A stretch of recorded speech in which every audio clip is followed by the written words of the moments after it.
Hi, friend. Welcome to Wild and Waking, a sacred space for the woman unraveling what no longer fits, remembering the truth that's always lived inside her, reclaiming her joy, her voice, her power, and rising fully, fiercely, and without apology. I'm your host, Emily Rushell, and together we'll explore what it means to live in alignment, lead with soul, and awaken a life of abundance, authenticity, and purpose. Let's begin.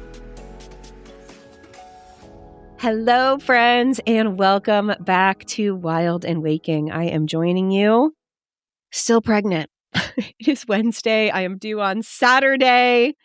And this week I am just hanging out. I feel like last week I had really anticipatory, kind of anxious, when's it going to happen energy. And this week I'm just here. I'm like, she has already chosen when she's coming. She already knows, and it is my job to just surrender and support her. And we're just doing it. We're just hanging out, which I feel like is kind of indicative of what we're going to be talking about today.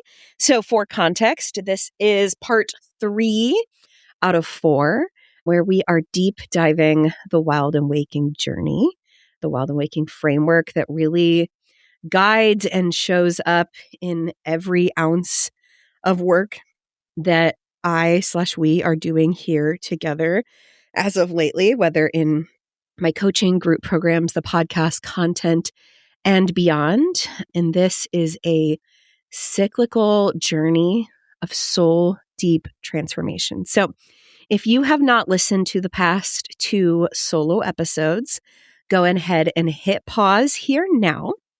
I want you to go back and listen to the unraveling and the remembering before we come to the reclamation today. So just to set the stage, because it may have been a few weeks since you last listened, the Wild and Waking journey is a cyclical map for soul deep transformation.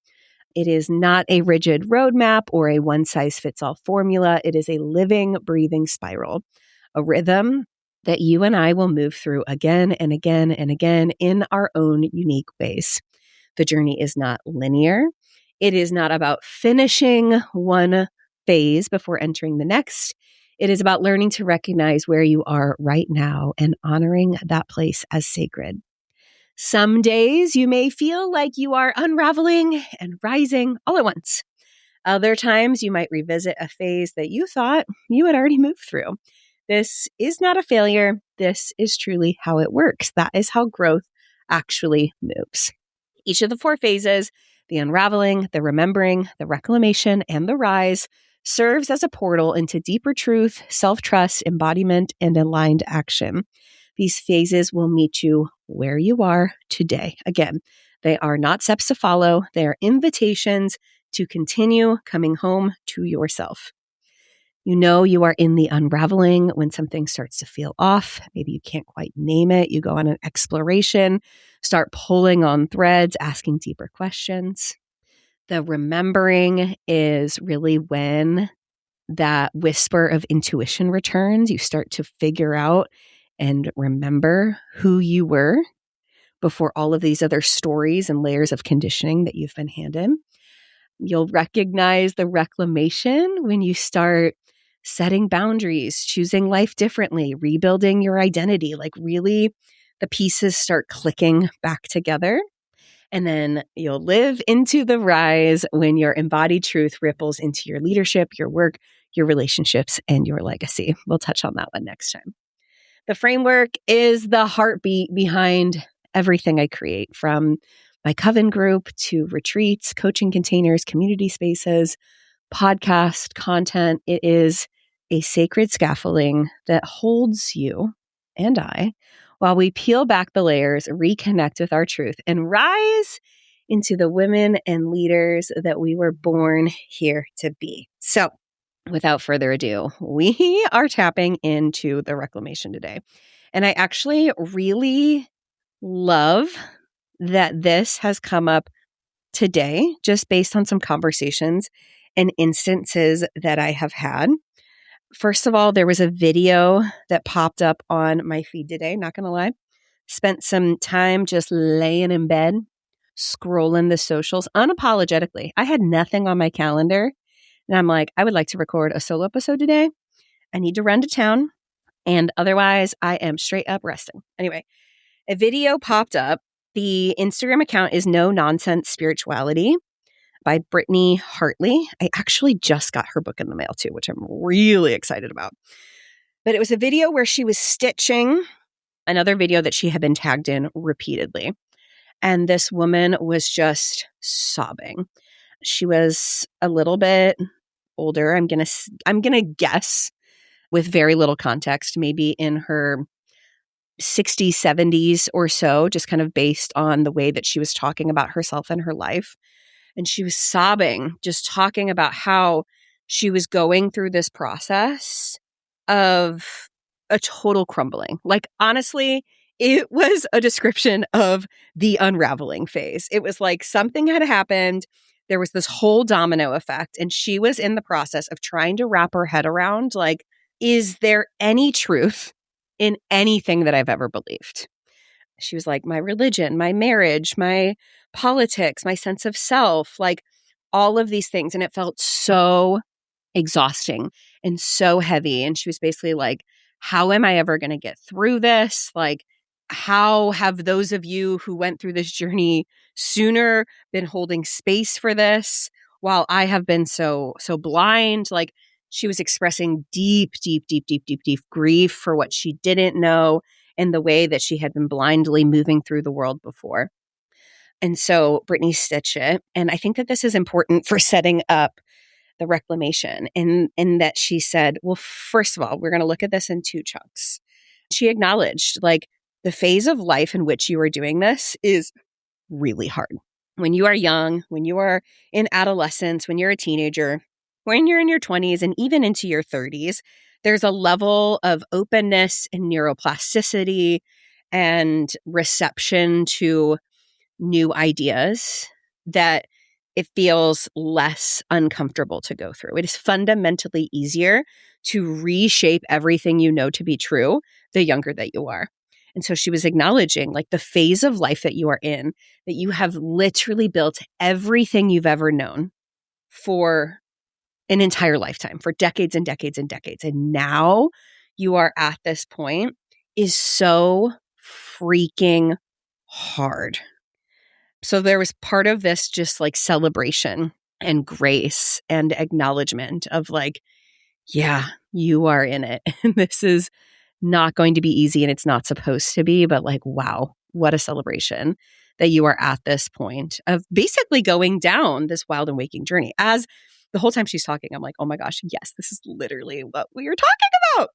But she said, I want you to think about this in two chunks. First chunk, we cannot go through the process of trying to figure out what the truth is or what our truth is without acknowledging the deep grief and mourning that you are experiencing. Like actually having a season that is a funeral for all that you lost and all that you once knew and all of the standards that you held yourself to and all the ways that you move through the world that no longer feel true. There's this need to feel the grief and the anger. And although you know there has to be another side to this, you have to go to the funeral first. She compared it to when, someone we love dies and you just want to move through the grief. You want to feel better. You want to not be so devastated and shaken and rattled. But she was like, but you have to go through the process of grief. You have to go to the funeral. You have to acknowledge what happened. You have to move through this. You have to heal. And that is not easy. And that's what we've been talking about in this unraveling and in this remembering phase. And it was so interesting. Right before I tapped record, I went into our Coven group chat, and one of the girls in there was talking about how she had just sat down to journal and kind of work on a project that's been kind of calling her forward. And she ended up writing out pages and pages and pages, basically outlining the grief of all of these labels that she has worn over the years that no longer feel true, and her rage and her anger in the way that some of them were given to her and they were so true for her and she held on to them so tightly. And now in this journey that she's in of unraveling and remembering and reclaiming this like really intense grief and rage and actually putting name to it that she needs to go through as she's rebuilding what comes next. And I just felt like that language of grief and having a funeral was so important to mention before we get to this reclamation phase. So going back to this original video I was talking about, then she said chunk 2 is kind of like the what now. That's the rebuilding. This is when the grief kind of subsides and there starts to be some capacity and space for reimagining. And this is where I talk about this wild and waking journey being so cyclical, because sometimes there's this like overarching arc of time in which we're moving through the journey that we can like clearly define, in months or in years or whatever by defining moments. And sometimes we're kind of doing this all at once, right? We're like asking the really hard questions. We're pulling on the threads. We're unraveling. We're searching for answers. We're kind of having this remembering. We have this like rage and kind of this aha moment. And then we're also like, well, what else could be true? Right. And so anyway, she was talking about how the what now is like when you start to be able to kind of like heal and see clearly. And then you have this place of gratitude and you start to get really curious and ask questions like, what does make me feel connected? Who am I under these layers? Like, what is true for me? What is my purpose and meaning in being here outside of this stuff that I have lived and absorbed for so long? And she talked about this celebration of like, in this phase of what now, acknowledging that you have grown enough to hold all of it, to hold the nuance, to hold the grief, to hold the newness, to hold the expansion, to hold the exploration, to hold the conflicting or contrasting ideologies that present. And she was talking about how there is so much beauty and excitement in exploration in this season of kind of starting to put it all back together, which is exactly what the reclamation phase looks like, right? This is when you get to choose, like I get to choose my life and I'm choosing something different. And as I've said on the past couple of episodes, this is everything from small micro experiences, personality. This is boundaries. This is relationships. This is expectations of self. This is ways of moving through the world. This is habits. This is priorities. Everything up until, worldview, spirituality, values, politics, just like understanding of like the context of everything that's going on around you, right? There's nothing too big or too small. It all fits into this journey together. But the reclamation is where it like really starts to click into place. You have unraveled the noise. You have taken it apart. You have remembered your truth. And now you are choosing to live it. This isn't just like, I wonder if I believe this anymore. Oh, here's some like new information. That's really interesting. This is where like it actually gets integrated. This is where it doesn't feel like you're, for lack of a better word, like an imposter living a lie. My business coach and I have talked about this a lot over the past year. As I was coming into this like new modalities, new information, new ways of being, new ideas, I felt so frustrated because I couldn't figure out how to bring it into my work or content. And she was like, well, no shit. It's not integrated yet. It's not a part of who you are. You logically know it. You intellectually have read it. You have decided that it makes sense and you agree with it, but it's not so far sunken in that it's coming out as second nature, just like anything you've ever known before. So of course there's this like lag, there's this disconnect where it feels like almost like you're stealing someone else's words or like putting on someone else's sweater or like cosplaying as something else because it's still relatively new. There's a whole podcast episode I recorded about this. Oh, I wish I could remember what episode it was, but like that integration has a bit of a lag period behind it. But the reclamation is when it starts. When you start to say yes to this being my new truth, this is the way I want to move through the world. And I don't even necessarily want to say new truth, right? Because it's not always about throwing out the old, replacing it with the new. This conversation's come up a lot in the coven recently, especially around religious context. It's like, it's not an either or situation. It's not like everything you've ever known is bad. It's not like throw out literally every piece of it. It's this decision-making process of being like, what fits for me? What is in alignment? How do I want to continue this path and integration? And what else am I willing to bring to the table? What else can I weave into this? What else can be true without having to choose this like copy and paste or, cut and paste? I'm either this or that is such a level of binary thinking that is unnecessary. Like part of the growth and expansion of this is being able to hold multiple things at once, right? And the specific example I'm thinking of was on a recent coaching call. Specifically, this woman is going through like a massive religious deconstruction. And also, she's a part of a faith community that really serves her and her family well. She likes a lot of parts of it. She likes the ritual of it. It's a really tight-knit group. There are pieces of it that feel so true. Her kids' schooling and education and friend network is so tightly integrated, but she was feeling this tension of like, oh my gosh, I just need to leave it all behind, or like, and that felt so visceral. And it's like, well, no. You can look at the context of this with a critical lens and be like, I don't think that story resonates. That dogma feels like it's coming from something that is not true to me. There are parts of this that I don't super love.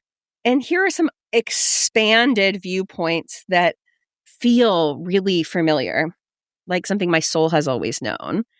And it was like more of this, like, how can we weave this together in a way that feels right for your family in this season and not needing it to be a this or that.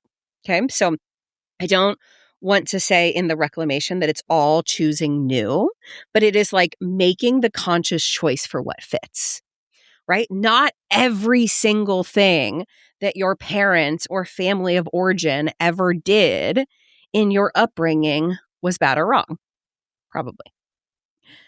Right? There are some pieces that still fit, and you can critically look at other things and be like, wow, that really left an imprint and a wound on me that I don't want to pass on. I would like to heal and break that cycle, right? There are parts of your identity, your ideology, your belief system, what makes you you, that are good and wonderful and are there for a reason, and you still get to choose. But the reclamation is in making the choice of this is me, this is who I am, this is how I move through the world, this is what I value, this is how I'm showing up. And whether that is stuff you've carried with you for a long time or something new that you've woven in along the way, it is like the unshakable, undeniable, like, I chose this for me. Even if someone handed it to me along the way, I'm deciding to keep the box. Right? I'm deciding that this belongs here. And obviously, this is not a perfect practice, friends. This is very imperfect. But this is the sacred middle. This is the integration. This is the conscious decision to live, lead, believe, and embody perhaps differently than before, or at least from a place of true intention. Not because of anyone else's expectations, but because you want it that way. So, how this can show up for you might be the way that you define or redefine success, worth, power. Just to draw on examples for myself, there is so much deconditioning and learning and reclamation that I have had to do, even just in terms of work, What does it mean to be a good business owner?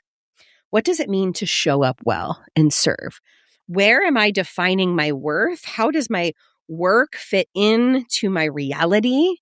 What does that look like from a wealth standpoint, from an hours standpoint, from a rest standpoint? Like, I remember when I very, very first left my 9 to 5 and started my business, I felt like I was going to fail and be a terrible person, or I wasn't being productive, or I was like a lazy piece of trash if my like butt was not in my chair, basically from 9 to 5 all over again. I remember having such a complex around like, oh my gosh, what are people going to think of me if I go on a walk in the middle of the day? They're going to think I'm so lazy. What? There was a thread that I responded to this week. Threads is my freaking favorite social media platform right now. And it was a business owner. My interpretation, just in reading like her handle and her bio or whatever, was that she was some sort of nutrition-ish practitioner. She was like, oh my gosh, my kid's homesick. I don't feel good. One of my meetings got canceled. Can someone please give me permission to rest today? And I'm like, oh, you do not need permission. That is the celebrate. Like, that's the whole freaking point. She was so worried about her business crumbling by her taking a day off to rest. And now I am like total other side of the pendulum. Like, the whole point of having a business, besides doing really meaningful work that I love, that I'm like literally obsessed with, is the fact that like my days look however I want. Sometimes that's getting like really hyper focused or having several calls and I'm working, throughout the whole day. Sometimes that's just laying in the bath. Sometimes that's going on a walk. Sometimes that's going to the chiropractor. Sometimes that's going to town. Sometimes that's being home with my sick kids. Like, work fits into my life because I like it, not the other way around. There was some massive rewiring I had to do around self-worth and receiving money and alignment and not falling to the whim of what every online guru said that I should be doing related to like growing a business or a platform or whatever. Like, wow. The reclamation around your relationship with your work and the way you move through the world, huge. Similarly, like the standards that you set around your time, your energy, your leadership, and being unapologetic in that, like really saying yes to the things that you want to do that light you up instead of this like cyclical addiction to being needed, instead of saying yes to every board, to every opportunity, doing all of the things like, oh, who was it on my podcast? I feel like it was Sarah Fisk who brought up the point. It was a people-pleasing related episode.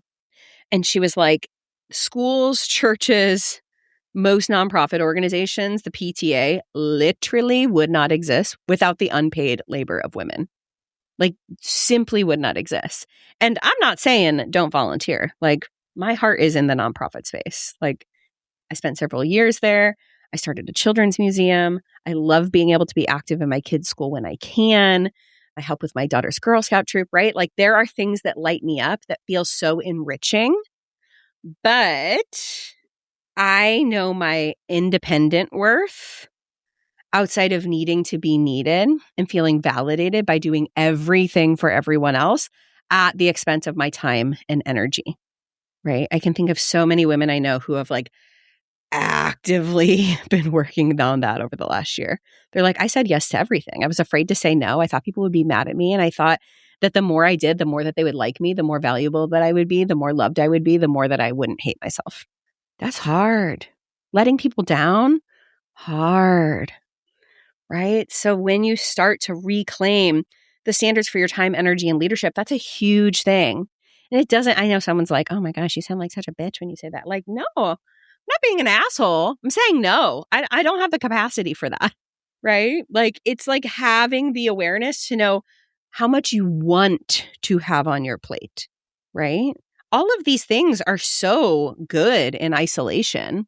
even if you love them all. But when your plate is overflowing like Thanksgiving and you do it day in and day out and then wonder why you're so freaking exhausted and burnt out and frustrated and your nervous system's fried, like, look at your calendar. Do you have 1 ounce of white space? Okay. Similarly, the way you create boundaries that protect your peace, your truth, your capacity in your relationships, in the people in your life, right? How are you holding on to your truth and your peace and your boundaries and your capacity?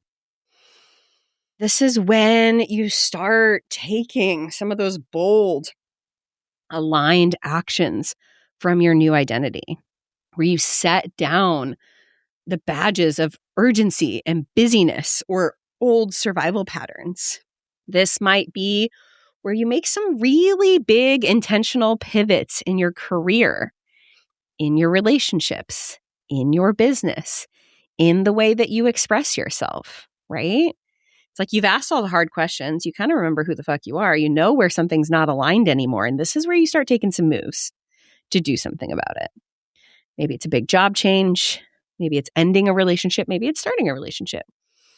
Maybe it's really reevaluating your business or the way you're showing up online or the addiction you have to creating content, or even just the things that you're willing to say out loud, right? The things you're willing to share to your stories, the conversations that you're willing to have that felt too uncomfortable, too taboo, too controversial before. It's expanding your capacity to be seen and heard and held in your power and your voice and your truth. It is starting to lead from your vision and your alignment, even when it disappoints someone else, even when it disrupts the status quo, even when someone doesn't understand. Actually, especially when someone doesn't understand. It is when you start rooting into your self-trust and your alignment before external proof appears, and perhaps even in the absence of external proof or in the presence of external criticism. It's like truly letting go of other people's perceptions, expectations, conditions, bullshit, and starting to trust yourself to do what you know is right for you. This is when you are consciously choosing your new identity, piece by piece, choice by choice. And this really draws me back to something I used to talk about a lot when I first started sharing online, right? When we were talking about habits. I had a Facebook memory pop up today, and it like also links my Instagram memories. And it was me talking about Atomic Habits, which a book that totally changed my life. And I remember in it, James Clear talks about like you rebuild your identity like one coin in the bank at a time. Like every time you do something, every deposit that you make is rebuilding the identity of who you're growing into. And obviously this is in the context of habits, right? Like drinking water, going on a walk, whatever. But this is so true in whatever type of identity you are reclaiming and stepping into. It's going to feel scary. It's going to feel uncomfortable. It's going to feel boundary pushing. It's going to feel new the first couple of times you do it. Like starting a practice of going to the gym is not easy. Okay, let's apply that here, right? We've already moved through that level of personal growth, right? Putting on your running shoes to start training for a half marathon sucks when you first start. And then it just becomes part of who you are.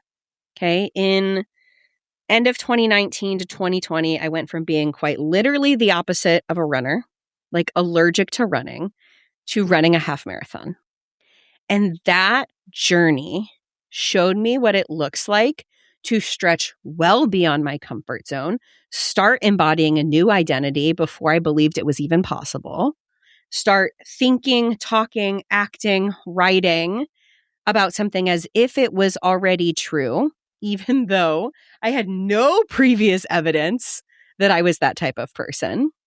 And then slowly over time, between like October and May, I became a half marathoner, something that was so foreign and unimaginable. And so, whatever you are going through, whatever you are looking to embody, whether it is, a woman who lives in tune with her cycle, whether it is someone who has strong boundaries, whether it is someone who has generated abundant wealth for herself, whether it is, someone who has a really beautiful, aligned, thriving spiritual practice, whether it is someone who has dismantled a belief system and is, starting to advocate for a new one, right? It all feels uncomfy at first, and then you keep showing up, and then it's part of who you are, right? I invite you to even just like scroll back through the titles of my podcast over the past 2 years and watch the evolution of embodiment in starting the conversations that I was having in ways that felt safe and growing into the things that we're talking about today. Remember the first time that I posted on Instagram stories about having a call with a psychic medium? I was like, oh my gosh, everyone's gonna be so mad at me for this. They're gonna think I'm crazy. Have you seen everyone I've had on the podcast over the last 6 months? Right? But like it took this like slow opening for myself to be exposed to something new and allow it to settle in as truth and build myself and my experience and my network and my relationships around it. And now it's just like exactly what you would expect from me, right? Like the first time I walked into a crystal shop, I was like, oh my gosh, what is this place? And now I'm like, oh my God, look at all the crystals, right? Takes time, but it happens one day at a time. So this is messy. It's uncomfortable, but this is also the really exciting, expansive part. I freaking love the reclamation. And once again, it can be happening simultaneously. Okay. This phase to me is like the earth, right? It's where we're really starting to root in, where we're starting to get a firm foundation, right? We burned everything down in the unraveling. We had the fluidity of the water of the remembering. And this is like the strong, firm foundation. What used to feel abstract now becomes embodied. Again, a boundary spoken aloud, a decision made, a standard set. You are literally planting new seeds and tending to them with devotion.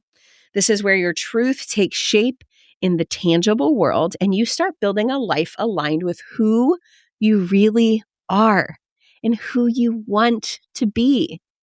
The reclamation is that bridge between who you were and who you are becoming. It's where clarity turns into courage and where the work of self-trust gets put into practice.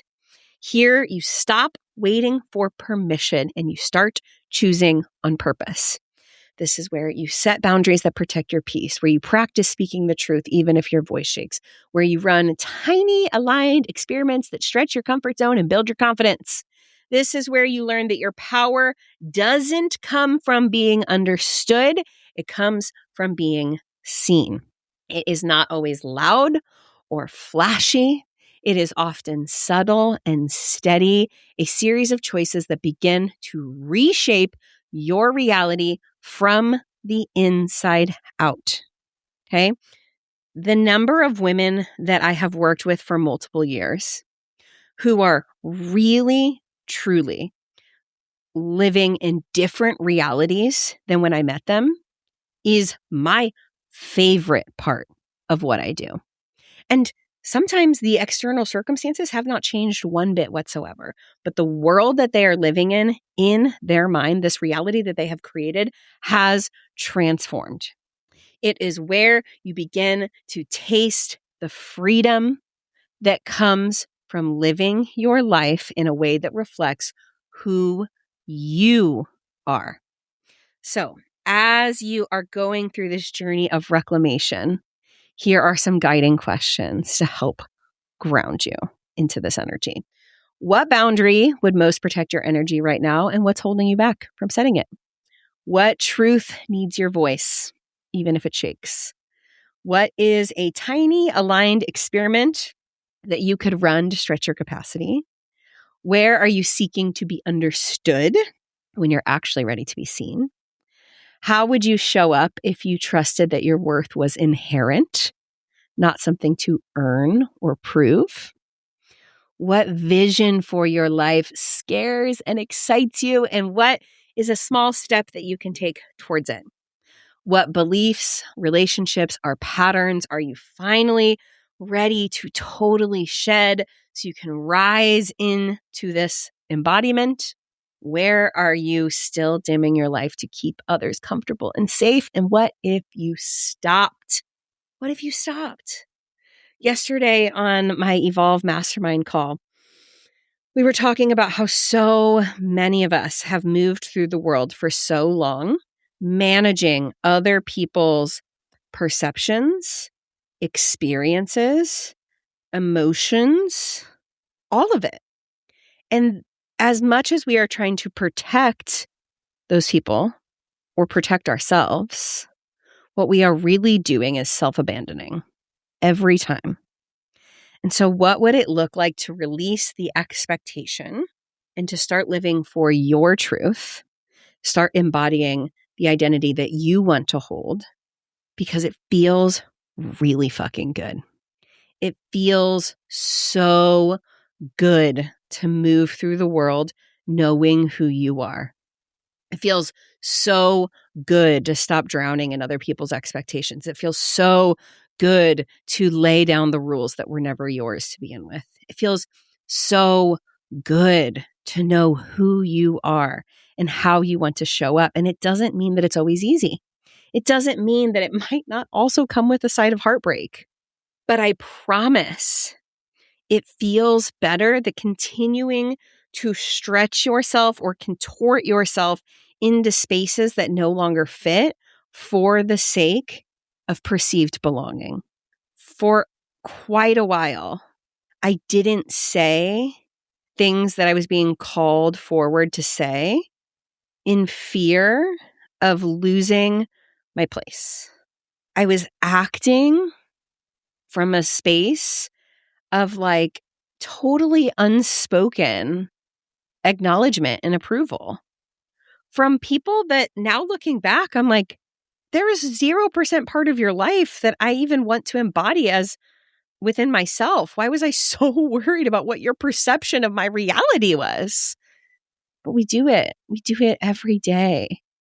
And so let this reclamation set you free, right? Part of this is also putting yourself in circumstances and circles with women who are going through it with you, right? It is why masterminds and retreats and group programs have been so important for me personally, not just the ones I facilitate, although those are absolutely incredible, but for my own personal journey, every time that I have needed to stretch into something, I have put myself in uncomfortable situations with women who were on the journey or further ahead to recalibrate my sense of normal. Being in a room, in an intimate group with women who normalized making $100,000 a month, reset my sense of what's possible. Being in a room with women who were practicing spirituality in a way that felt new and foreign to me, recalibrated what I believed was possible for myself, right? Building relationships and conversations with people who knew more about the things that I was being pulled up towards helped me wrap my head around it, helped me feel supported in it, helped me feel loved in it. It's very hard to grow in the same echo chamber you've always been in. It's very hard to expand your consciousness in a box. There's a lot you can do on your own. So many podcast episodes, so many things you can read, so many, reels you can scroll. But getting into relationship, working with a coach, getting into a program, being a part of a circle that is already embodying the identity you're growing into is one of the fast tracks to reclaiming your life in the ways that you want to. That's why CrossFit gyms are like so effective, right? Anyway, with all of this being said, this fits into the wider context of the wild and waking journey, the unraveling, the remembering, the reclamation. Next time, we are going to dive into the rise. But as a remember, this is a cyclical journey. This is not a checklist. This is not steps that you mark off in order to get from one to the next. Sometimes you are moving through all of these in one area or multiple areas all at once, and that's what makes it messy. Growth is messy. Evolution is messy. But I promise it will be worth it. I promise it will not always feel so hard. I promise that you can do this. Okay? Much like Brittany was talking about in that video, there is never the wrong time to go through your awakening, to go through your journey, to go through the process of choosing who you are and what your truth is and how you want to embody it. So until next time, I am so forever grateful for you. Hey friend, I hope this conversation sparked something real in you, something that feels like truth, curiosity, or the courage to keep becoming. If this episode resonated, I'd love for you to share it. Take a screenshot, post it to your stories, or send it to one of your friends. You can always find me over on Instagram at Emily Rushel, where I love continuing these conversations and hearing your takeaways. Truly, your DMs are one of my favorite parts of podcasting, so don't be shy. I'd love to reflect and connect with you over there. I'm so grateful to be surrounded by a community of women who ask hard questions, sit in the discomfort of the unknown, blaze new paths forward, and ultimately come home to their wild and waking selves. See you next week.